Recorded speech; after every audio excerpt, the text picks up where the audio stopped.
বাবার সকল সম্পত্তির ভাগ বোন পাবে নাকি শুধু জমির ভাগ পাবে? খুব দরকারি একটি প্রশ্ন ভাই। আল্লাহ রাব্বুল আলামিন বাবা মায়ের সম্পদে ছেলেদের যেরকম অধিকার রেখেছেন, মেয়েদেরও কি রেখেছেন? অধিকার রেখেছেন। এই অধিকারটা শুধু জমি জমাতে না, সকল সম্পদে। এমন কি বাবার ঘর, বাবার আপনার আসবাবপত্র, ব্যবসা বাণিজ্য, কল কারখানা, দোকানপাট, ব্যাংক ব্যালেন্স যা আছে, এই সব কিছুর মূল্য নির্ধারণ করে সেখান থেকে আনুপাতিক হারে মেয়েদেরকে দিতে হবে। আমি প্রায় সময় বলার চেষ্টা করি, আমাদের দেশে বাবা বা মা মারা যাওয়ার পরে ভাই হিসাবে বোনের হক পাই পাই করে কোরআন বর্ণনা অনুযায়ী বুঝাই দিচ্ছেন, এরকম মায়ের পুত খুব কম আছে। আপনাদের মধ্যে কয়জন আছেন হাত তোলেন দেখি? বাবা মারা গেছে, মা মারা গেছে, বোনের হক বুঝাই দিচ্ছেন, হাত তোলেন দেখি কয়জন আছেন? দেখেন হাত কিন্তু উঠছে না। অনেকেরই বাবা মারা গেছেন, মা মারা গেছেন, হাত কিন্তু উঠছে না। খুব ভালো করে শুনে রাখেন, ভালো করে শুনে রাখেন। রাস্তায় যদি দাঁড়ায় ডাকাতি করেন পিস্তল হাতে নিয়া, ছুরি দিয়া, এতে গুনাহ হবে। ডাকাতি ভয়াবহ অপরাধ। আপনি যদি চুরি করেন আর একজনের হক মেরে খান, এতে অপরাধ হবে। অন্যের হক মেরে খেলে যে অপরাধ হয়, ভালো করে শুনে রাখেন। বাবা মায়ের সম্পদ থেকে বোনকে যেভাবেই হোক বঞ্চিত করছেন, হক দেন নাই, অপরাধ তার চাইতে বেশি হবে। কেন বেশি হবে জানেন? কারণ এখানে আত্মীয়, রক্ত সম্পর্কীয় আত্মীয়ের সাথে যেখানে সুসম্পর্ক বজায় রাখা দরকার, সেখানে উল্টা তাকে আরো অধিকার থেকে নষ্ট করেছেন, বঞ্চিত করেছেন, তার অধিকারকে খর্ব করেছেন। এর জন্য আপনার আল্লাহর কাছে জবাব দিয়ে আরো বেশি করতে হবে। এই দেশে ল্যান্ডের মালিকানা দেখবেন মেয়েদের নাম খুঁজে পাবেন না। আপনি কয়টা জমিতে মেয়েদের নাম পাবেন? দলিলে দেখবেন সব ছেলেদের নাম। ব্যাপারটা কি? ব্যাপার হলো ভাইরা বোনদের হক মেরে খাওয়ার জন্য জাল হাদিস বানাইছে। বলে যে বাবার বাড়ির সম্পত্তি মেয়েরা নিলে তাদের এটা সয় না। শুনছেন আপনারা জাল হাদিস? বাবার বাড়ির সম্পদ খেয়ে ছেলে বড়লোক হয়ে যেতে পারবে, কিন্তু বোনকে দিবে না। এই 2 নম্বরে আমরা অনেকে করি কি করি না? অনেকে আবার এইটা করে না, একটা কৌশল করে। কৌশলটা আমি বলি। কৌশলটা হলো, ধরেন বাবা মারা গেছে, মা মারা গেছে, বোনদেরকে ডাকে ভাইরা। এটার নাম আমি দিছি বাটপার ভাই। এই বাটপার ভাইরা ডেকে বলে, এখন বোন দেখো, বাবা তো যা রেখে গেছে দেখছো, বাবার জন্য অনেক পয়সা করে আমি খরচ করা লাগছে, অসুখ বিসুখ ছিল, আর তোমাদেরকে তো বিয়ে শাদী দিছি, সামনেও দেখাশোনা করা লাগবে, বোন বাগিনা আসো। এখন তোমাদের তো এখানে কোরআন হাদিস অনুযায়ী আপনার হক আছে, মৌলভী সাহেব বলছে যেটা দিতে হবে, আল্লাহ কোরআনে বলছেন ফরিদাতাম মিনাল্লাহ, আল্লাহর নির্ধারণ, এটা দিতে হবে। এখন তোমরা কি বলো?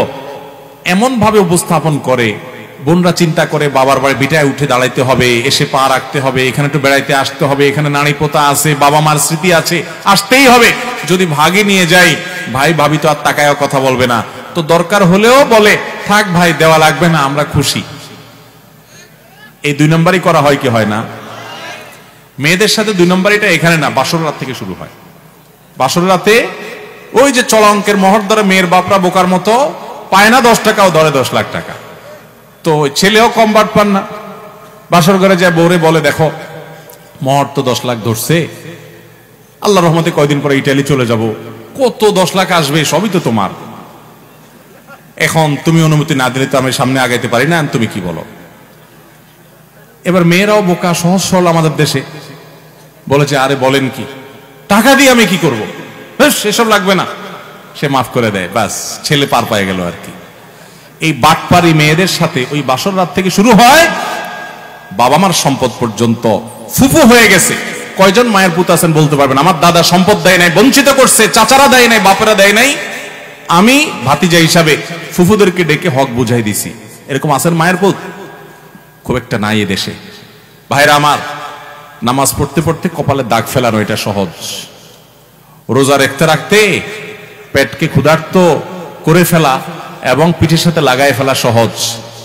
অনেক আমল করা এদেশে অনেক সহজ, কিন্তু বাবা মার সম্পদে বোনদের অধিকার কোরআনের বর্ণনা অনুযায়ী পাই পাই করে বুঝাই দেব, 1 ফোঁটাও রাখবো না।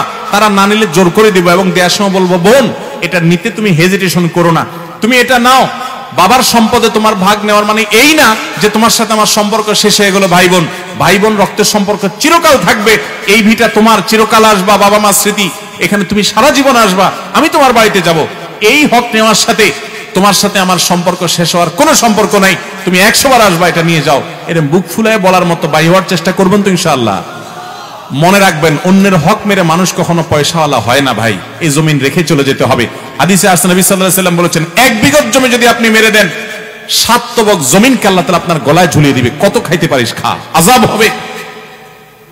দুনিয়া থেকে নিতে পারবেন না কাপনে কাপড় ছাড়া কিছু, সব রেখে যেতে হবে। কাপনে কাপড়ের পকেট নাই, কাপনের কাপড়ের পকেট নাই, কিছু নিয়ে যেতে পারবেন না, সব রেখে যেতে হবে।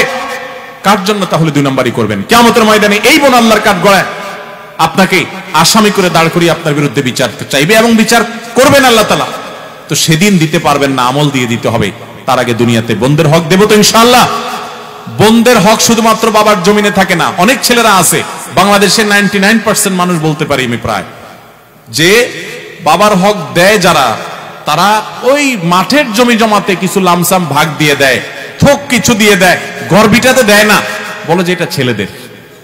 সবগুলার মূল্য বের করে তাদেরকে সেই মূল্য আনুপাতিক হারে তাদের প্রাপ্য বুঝাই দিতে হবে। দেব তো সবাই ইনশাআল্লাহ। আল্লাহ আমাদের তৌফিক দান করুন।